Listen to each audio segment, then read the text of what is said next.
तर मित्रांनो, आज आहे प्रजासत्ताक दिन. तर मी आणि चेतन निघालो होतो झेडपी शाळेकडे.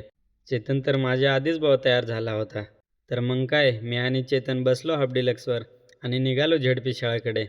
पहिल्यांदा तर आमच्या गावातील पोस्ट ऑफिस जवळील झेंडा फडकवला. तिथे सलामी देऊन आम्ही निघालो लगेच आमच्या झेडपी शाळेकडे. तिथे गेल्यानंतर शाळेवर तिथे एकदम खतरनाकपणे रांगोळी आणि सुस्वागतम असं लिहिलेलं होतं. आमचा इथे वेलकम झाल्यानंतर आम्ही आलो ध्वजारोहणाजवळ. आम्हाला येताच तर काय, सरपंचांनी तर इकडं ध्वजा फडकवून टाकला. चेतन म्हणाला, झेंडा तर फडकवला आहे, आता बिस्किट कधी देणार? मी त्याला म्हणालो, अरे थांब, देतील ना तुला पण.